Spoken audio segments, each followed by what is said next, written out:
everybody, Questwise here, and we are back again today with part 2 of the warped world building series that we started last week. Last week we talked about things like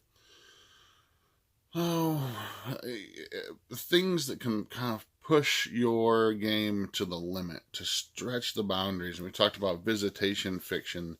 We talked about using historical events in your game to create a much bigger worldview. Today, and prefaced this in the very beginning of the video and intro to the video, we will be touching on some very sensitive subjects today. So I do only want to hear constructive criticism or your truly honest thoughts in the comments or video reviews. Any negative, any hateful, any hurtful comments that are posted onto this video will be instantly removed. That's not what we're here to talk about today. What I want to talk about today is I want to talk about controversial, I want to talk about sensitive subjects in your tabletop role-playing games. Whether they're worth it, how they're beneficial if they are at all, and how to incorporate them to make a much more well-rounded and fulfilling game. Now, I've talked about this before in some of my other videos. Role-playing games to me are they've always been very important to me. I've always wanted, even as a young boy, reading some of my very first novels like Terry Brooks' Sword of Shannara and The Crystal Shard by R.A.Salvatore, I knew I wanted to tell stories. I knew I wanted to be some sort of a storyteller, some sort of myth maker. I found that I don't have the patience to write a full-length novel. I lose my sort of fascination with the story rather quickly, and so I turned to role-playing games. And role-playing games have been that very wonderful outlet for me to tell stories and to create stories with other people as a collaborative effort. And over the years, I've done my share of dungeon crawling. I've done my share of dragons, looting dragons troves and stuff. I've explored outer space and all sorts of things. But what I've found out is that over the years, I really love role-playing games for their ability to tell stories in a very unique and very powerful way. Now, some of the subjects we're going to talk about today, first of all, you need to know your group. You need to know the people you're playing with. These are not subjects you want to just bring up at a convention game. It's not something you want to spring on your players as a one-shot. These are things you want to know your group very, very, very well. And you want to probably, for the most part, discuss the subjects of these games before they actually happen. You want them to know that these kind of themes are going to be popping up in the campaign or the game that you're going to be running. So first off, know your group. Know them very well. Know whether these subjects are going to turn them off. Know whether or not these subjects are going to be beneficial in any way. Now, one of the games I'm going to be talking about a lot today is Burning Wheel. And I think it's because Burning Wheel is one of those games that can handle these subjects. And I'm not saying that that's, it just inherently as a storytelling game, the way it tells stories, the way it creates myths and tales, it suits that very, very well. Now, can you tackle these subjects in any role-playing game? Yes, but Burning Wheel, I think, does them especially well. So I'm going to be referring to Burning Wheel a lot. Now, I know I've talked about these controversial subjects, and I haven't even touched on any of them yet. So what I want to start off with first is, and I've already said, they can be very beneficial, but they can also be very harmful, because we live in a world today where We live in a world today where it's a hotbed of political topics. It's a hotbed of racial tension. It's a hotbed of hatred and violence. And, I see a lot of great people, and I know a lot of great people via YouTube and via Facebook and via other social media platforms that are really changing that world. We're letting love lead the way. We're letting patience and tolerance lead the way to change these things. But I think that role-playing games can be a great outlet to talk about these avenues without having to be in a violent spitting match. And I think that role-playing games can give us an avenue where we can sort of remove ourselves from these topics and sort of just try to tackle them, try to understand them a little bit better outside the realm of real life. And maybe that's a beneficial thing. Maybe that's a way that we can sort of explore these subjects in order to understand them, like sort of like going into virtual reality and exploring something virtually to see if or not that's going to fix the subject, if it's going to change anything. What kind of perspectives we can get. If we step outside of ourselves and step outside, we play a different character for a while and look at the world through their eyes, maybe that will change our internal perceptions of our real lives. So the things I'm talking about today are racism, I'm talking about hatred and violence, I'm talking about guilt, I'm talking about sorrow, and I'm talking about sex. The big ones. First off, racism. Racism is a very, very, very touchy subject, especially right now in the U.S. With immigration and the ban against it, and this is not just in America. There's other places in the world this is a very touchy subject. But racism right now is a very hotbed topic. This is not a new thing in role-playing games whatsoever. Role-playing games have had racial tension as far back as the beginning of the games themselves. It goes back into fiction as far back as forever. Two different peoples hating each other. Whether they be different colors or different ethnicities, it doesn't matter. Two different groups of hating each other have existed since time immemorable.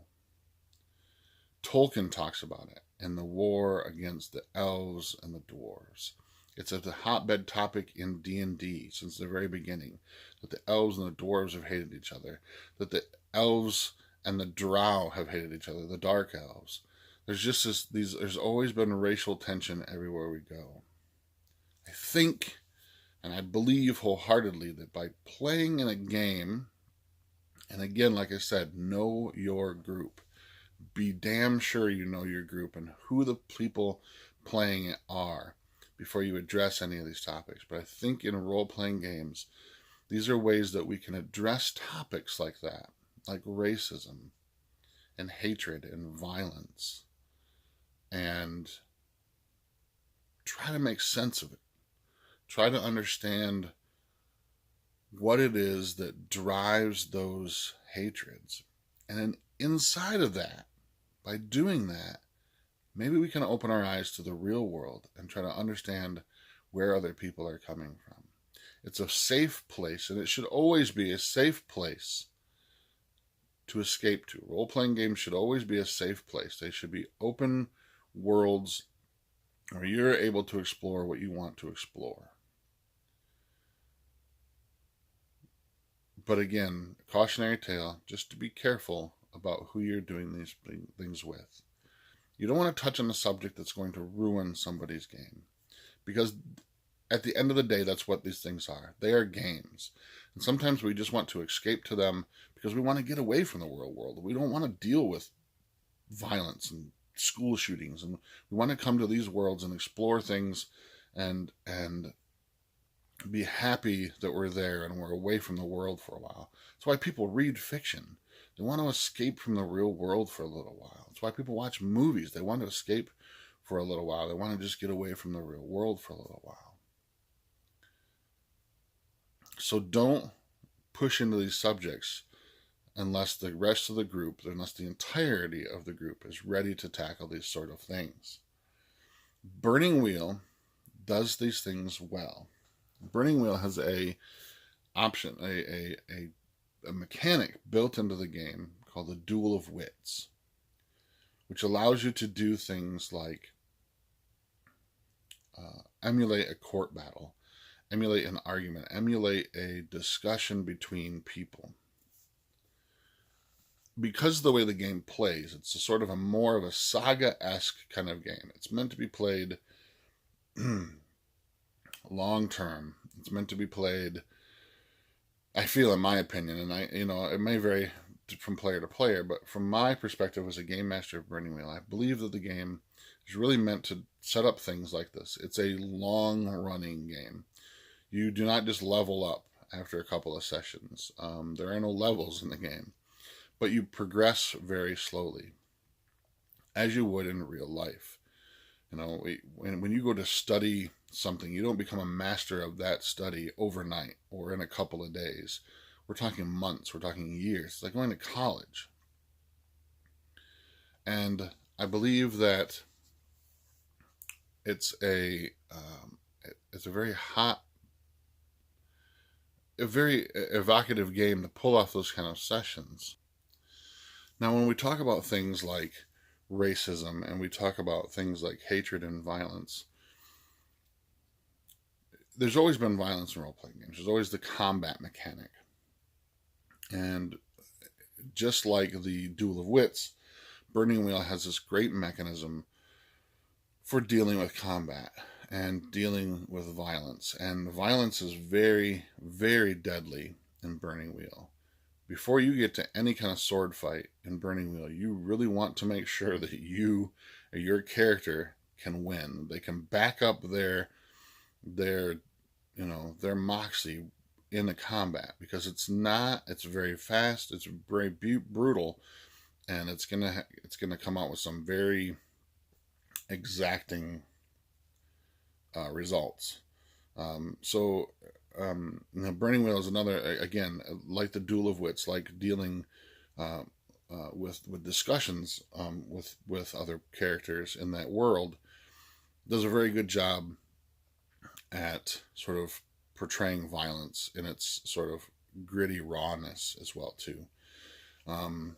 Do I believe that video games and role-playing games desensitize us to violence? No. I mean, in a way, sure, but does watching the news desensitizes the violence? Sure, but it's one thing to watch violence, to play violence, to reenact violence, but to actually see violent things happen is a very different thing. It's one thing to play in a role-playing game and stab somebody with a sword, but to draw a knife or a sword on somebody in real life and to actually inflict damage onto somebody or something is a very, very different thing. And it makes reality come about very, very quickly. So we want to be careful again, and I'm going to stress this numerous times throughout this video. You have to be very, very careful of the group you're playing with and make sure that they know what's about to happen. So if you want to explore things like extreme violence, you want to explore things like mass murder, or you want to explore things like assassinations, you want to make sure that these people are ready for this. Guilt and sorrow are the next two.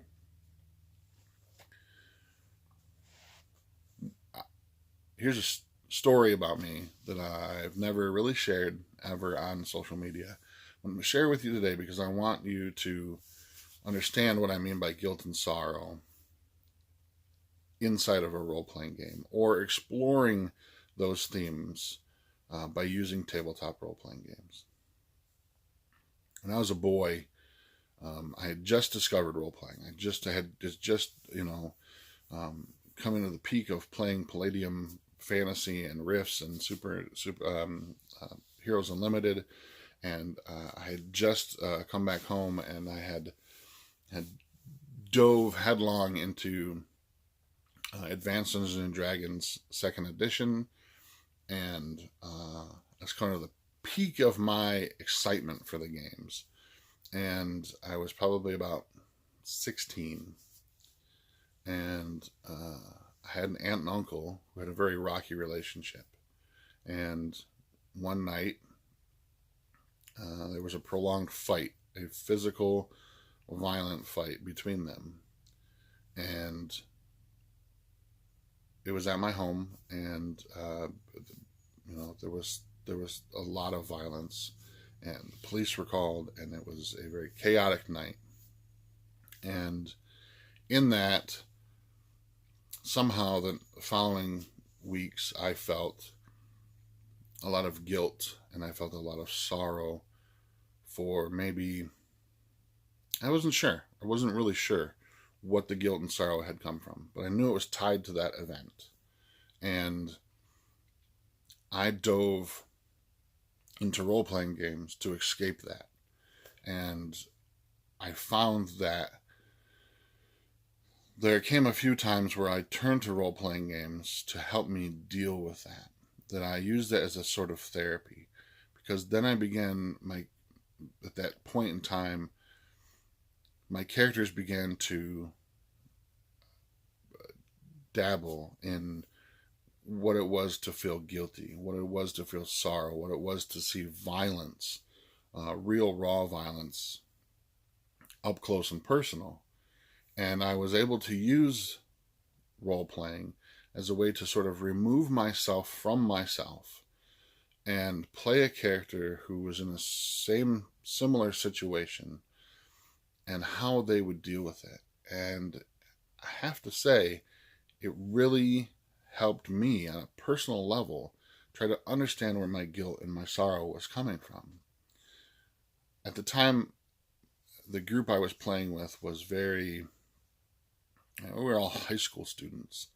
But a couple of the kids that I had played with had come from broken homes. They had seen very similar situations. So it wasn't like it was a thing that just popped up. And it's not like I just showed up and said, hey, I want to explore this. It was something that sort of was born out of the story that we were telling. And it just happened sort of naturally, sort of emotionally. And it was one of those moments, one of those sessions, one of those campaigns that I will never, ever forget. And so there are times now when I want to explore something, when I'm dealing with something in my own personal life. And I have a great group here, my local group. And I have a lot of great friends by YouTube and social media that I can explore these sort of ideas with. And I hope that you guys feel comfortable out there too, finding a group that you can explore these things with as well. There's a lot of great stuff out there right now, a lot of great articles and a lot of great videos about how role-playing games are being used in schools, with kids with autism, with kids with Asperger's, helping people learn how to read, people deal with things. And it's become almost a scientific study. And I'm talking about things like articles in like Forbes magazine, even.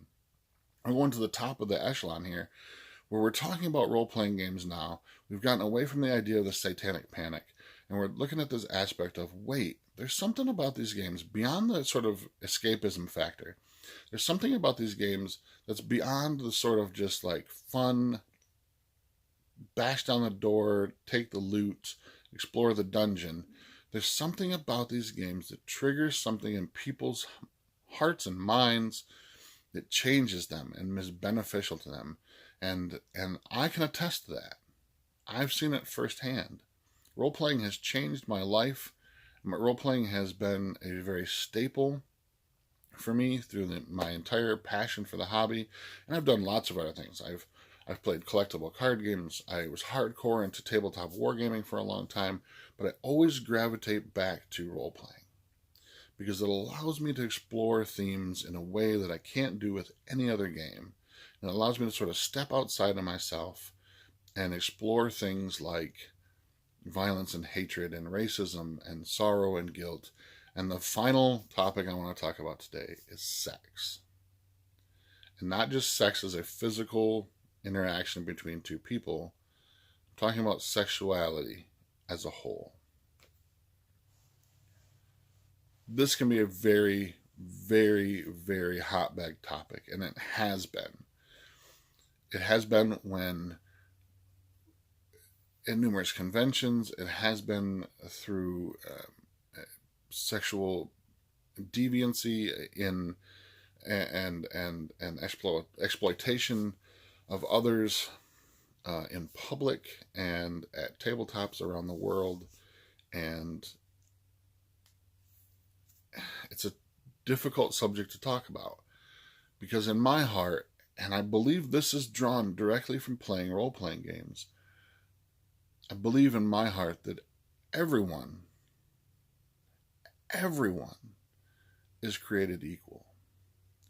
Be it man, be it woman, be it transgendered folk, be it anything, LGBT, it doesn't matter. We are all just, as they would say in Firefly, we're all just folk now. And one of the authors that's always been really influential to me when it comes to that sort of subject has been R.A.Salvatore. His Drizzt novels have been one of those novels, those series of novels, those stories, those fictions that have allowed me to explore racism and equality in a sense that's outside the normal world. There's a short story. It was published in Dragon magazine years and years and years ago. And it was later collected into a collection of short stories. And I have it somewhere. There's bookshelves over here that you guys can't see that are full of stuff. Bookshelves out in the living room that are full of stuff as well too. But so it was collected into a collection of short stories by Salvatore as well. And I can't remember the title. I tried to look for it earlier and I couldn't find it, but I know I have a copy of it. And it is a story about Drizzt. And if you don't know who I'm talking about, please go check out The Crystal Shard was the very first book that he wrote about Drizzt. He wrote more that took place before, but The Crystal Shard was the first one. Sort of sets up the story of Drizzt being a drow, a dark elf, who comes from a race of people who have always been considered evil, and they live very sadistic and very violent lifestyles, and how he broke away from those people and moved to the surface world in order to escape that. And his entire life, and we're talking about an elf here who lives centuries at a time, who spent his entire life trying to understand his place in the world, who's tried to break away from these violent racist traits, and has always been hindered by them. And there's a story where he comes upon a goblin who's a slave on a small farm, and he takes refuge in the small barn where the goblin sleeps. Shitty, horrible little shed. And they have this discussion over the evening, in the darkness, throughout the night, where they talk about what it is to be free, what it is to be equal. And Drizzt convinces him that freedom is the ultimate act. Freedom and equality is what is the ultimate goal that we're searching for. And that everyone deserves to be free. Everyone deserves to be equal. And Drizzt leaves the next morning. He doesn't want to be seen by the farmer, whatever. He leaves. And on his travels back through that area, he stumbles upon the farm, and hanging from a tree is a dead goblin who's been hung by a farmer, by his master, slave owner. And there's this contemplation, this inner sort of monologue inside Drizzt's heart and his mind about the price of being equal, the price of being free, the price of being who you are. And the world will always bash you down. The world will always drag you under for whatever you are. Be it gay, be it straight, be it black, be it white, be it male or female. The world is always going to hate you. But I would like to believe that by using role-playing games, we can explore these subjects, that we can come to the table as equals, because we're removing ourselves from who we are to immerse ourselves into a world that's not our own, but shares very similar topics. And we can explore those things from an outside perspective. We can explore those things from a safe distance and maybe try to make sense of those things. And Burning Wheel, if you haven't checked this out, check it out.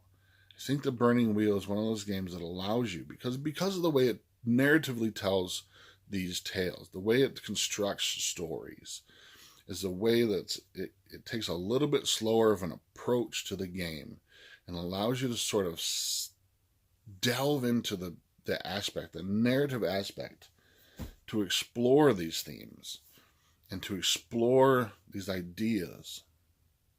And maybe we can come out of these games back into the real world with a new perspective on life. And in that, use those perspectives to change the world. We're on our way. We are working very hard to go in a new direction, to make sure that everybody gets the same care and everybody gets the same attention as everyone else in the world. But it's a long fight, and it always will be. All we can do is try to make ourselves a little bit better and make our world around us a little bit better. And by doing so, we spread that sort of pass it on mentality, pay it forward. So what do you guys think? I touched on some very sensitive subjects. I got a little emotional. I want to hear what you guys think. Do you think that role-playing games are just a game? Or can they be used in certain situations? And again, I stress, know your players. Know who you're role-playing with. Is this something you want in your game? Now, this is not something I want in every game. Absolutely not. I do not want to be so emotionally invested that I'm drained after every session. There are some times when I play a game that I just want to go and I just want to have fun. I just want to laugh with my friends and eat some pizza and drink some drinks and just have a great time. But there are times in this narrative story that can build, and I enjoy this because it makes it a much more richer game experience for me, where I build in these sort of things and allows me to explore certain aspects of the world that I can do in a safe environment, and come out.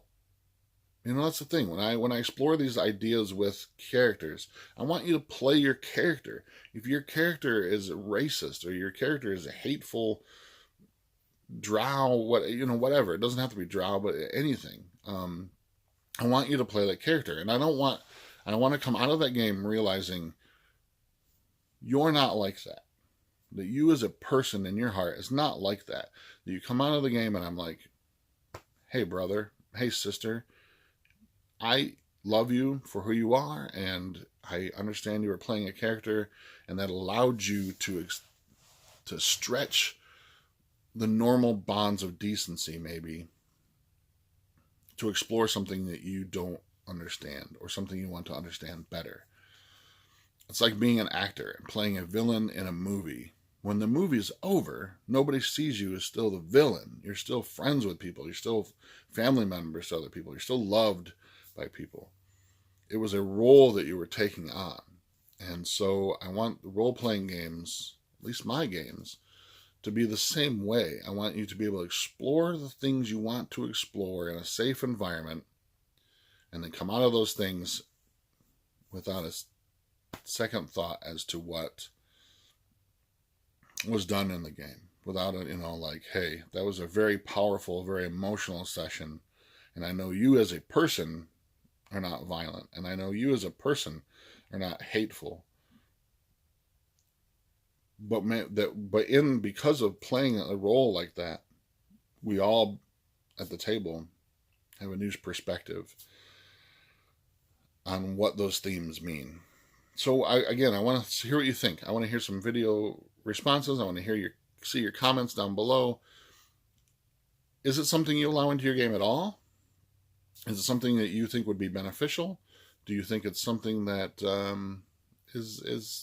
should be in role-playing games at all? But it would be interesting to hear what you think.